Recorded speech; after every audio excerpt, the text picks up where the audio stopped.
Ukraine के Kyiv शहर पर रूसी फौजें किसी भी समय बड़ा हमला कर सकती हैं। हवाई हमले की आशंका को देखते हुए लोगों से बंकरों में जाने को कहा जा रहा है।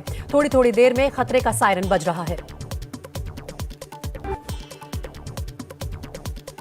खार्किव पर रूस ने फिर हमला किया है। कहा जा रहा है कि निशाना लगाकर मिलिट्री यूनिट को तबाह किया गया है। 24 फरवरी से 3 मार्च के बीच 10 लाख से ज्यादा शरणार्थी छोड़ चुके हैं यूक्रेन। शरणार्थियों पर नजर रखने वाली यूनाइटेड नेशंस की संस्था की रिपोर्ट। रोमानिया के सिरेट बॉर्डर पर यूक्रेन से आने वालों का तांता लगा हुआ है। एक तरफ की सड़क शरणार्थियों से भरी पड़ी है, जबकि यूक्रेन जाने वाला रास्ता पूरी तरह से खाली पड़ा है।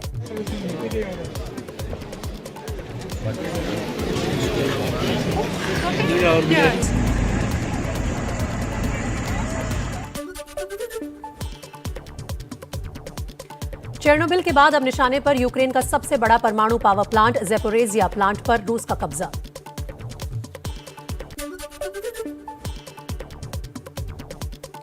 रूस के हमलों का यूक्रेन भी दे रहा है मुंहतोड़ जवाब। यूक्रेन सेना का दावा, मार्कीव शहर में रूस के लड़ाकू विमान सुखोई 25 को मार गिराया। रूसी सेना के टैंकों को भी तबाह किया।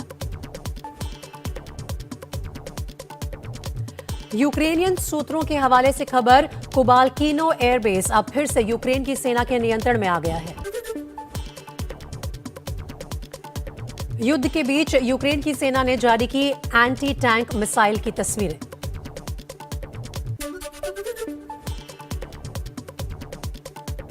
यूक्रेन पर जारी रूसी हमलों को लेकर पेंटागन ने जारी की रिपोर्ट। एक हफ्ते में रूस 500 मिसाइलें यूक्रेन पर दाग चुका है। हर दिन कम से कम 2 दर्जन मिसाइलें रूसी फौजें दाग रही हैं।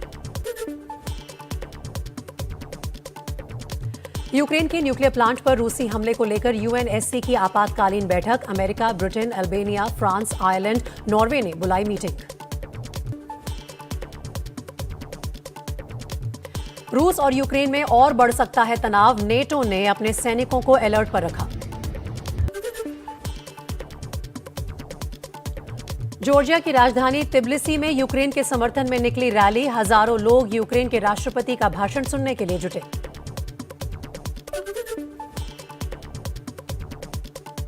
यूक्रेन में मेडिकल की पढ़ाई छोड़कर भारत लौट रहे छात्रों में जिन छात्रों की इंटर्नशिप अधूरी रह गई है, वो भारत में पूरी कर सकते हैं। शर्त सिर्फ ये है कि उन्हें वो परीक्षा पास करनी होगी।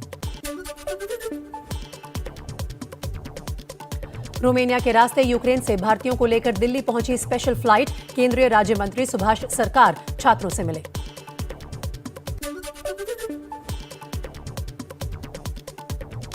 भारतीय छात्रों को लाने के लिए आज कुल 15 विमान भरेंगे उड़ान। इनमें वायुसेना के 4 विमान भी शामिल। 3000 से ज्यादा भारतीयों को वापस लाने की उम्मीद।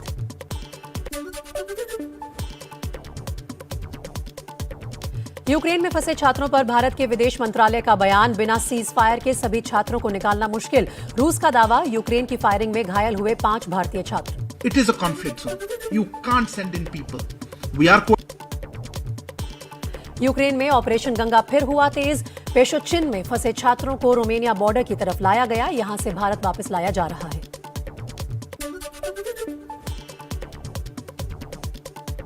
अब तक 48 उड़ानों से 10,300 भारतीय छात्रों को वापस लाया गया है, लेकिन ये सब वो छात्र हैं जो यूक्रेन की पश्चिमी सीमा के करीब थे। यूक्रेन से भारतीयों को निकालने का काम तेज है। देर रात वायुसेना का एक और विमान रोमानिया के ब्यूकारेस्ट से हिंडन एयरबेस पर पहुंचा।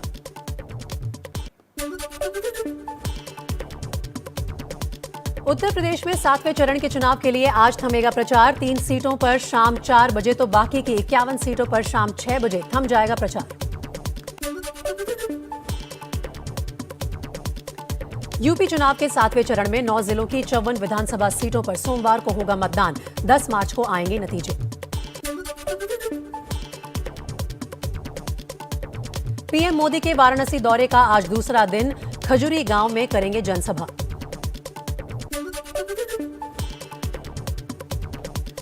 गृह मंत्री अमित शाह यूपी के जौनपुर में करेंगे चुनावी रैली। आज दोपहर नौवेड़वा के इंटर कॉलेज में होगी जनसभा।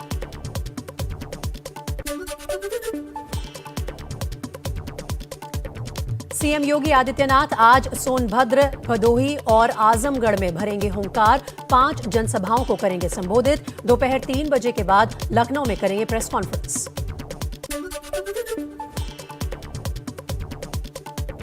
समाजवादी पार्टी अध्यक्ष अखिलेश यादव की आज आजमगढ़, मिर्जापुर और जौनपुर में चुनावी रैलियां। पार्टी कार्यकर्ताओं से भी करेंगे चुनावी चर्चा।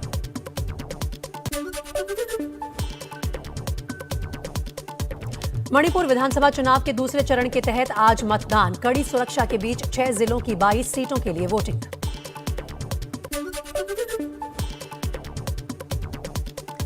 मणिपुर के 12 मतदान केंद्रों पर आज दोबारा वोटिंग। 5 विधानसभा सीटों पर 28 फरवरी को हुआ था मतदान। 10 मार्च को आएंगे नतीजे।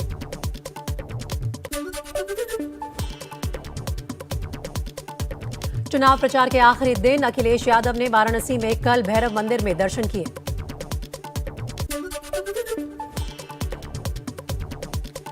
पीएम मोदी अचानक वाराणसी के कैंट स्टेशन पहुंचे, जहां उन्होंने लोगों से मुलाकात की। पीएम मोदी से मिलने के लिए लोगों की जुटी भारी भीड़। –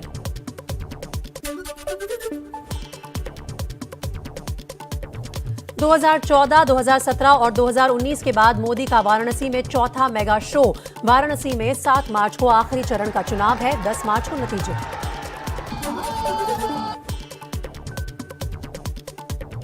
मोदी के रोड शो में देखा गया जन सैलाब। हजारों की तादाद में लोग पीएम के रोड शो में शामिल हुए। फूलों की बारिश लगातार की जा रही थी।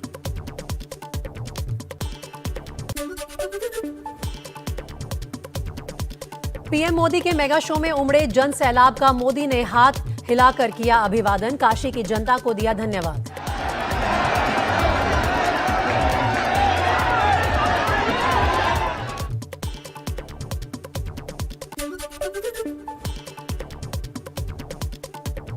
यूपी के गाजीपुर में गृह मंत्री अमित शाह की चुनावी रैली। अखिलेश यादव पर लगाया जाति धर्म की राजनीति करने का आरोप। कहा यूपी में 300 पार वाली बीजेपी सरकार बनेगी। के तस्वीर में 2 ही कार्ड, एक जाति के लिए था और दूसरा एक धर्म के लिए था।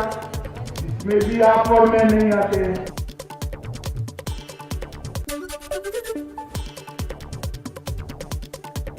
मोदी के बाद वाराणसी में अखिलेश यादव का रोड शो। पंडित मदन मोहन मालवीय की प्रतिमा का किया माल्यार्पण। रथ यात्रा चौराहे से गिरजाघर तक रोड शो।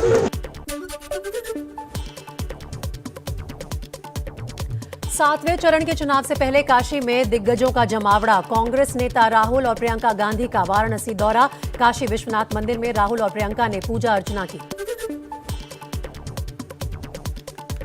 वाराणसी के फूलपुर में राहुल गांधी ने की चुनावी जनसभा। मंच से बीजेपी पर जमकर साधा निशाना। कहा हिंदू धर्म के नाम पर नहीं, झूठ पर लेते हैं इस चुनाव में नरेंद्र मोदी के भाषण में वो रोजगार की बात क्यों नहीं करते? 15 लाख की बात क्यों नहीं करते? किसानों की आमदनी को बढ़ाने की क्यों नहीं बात करते?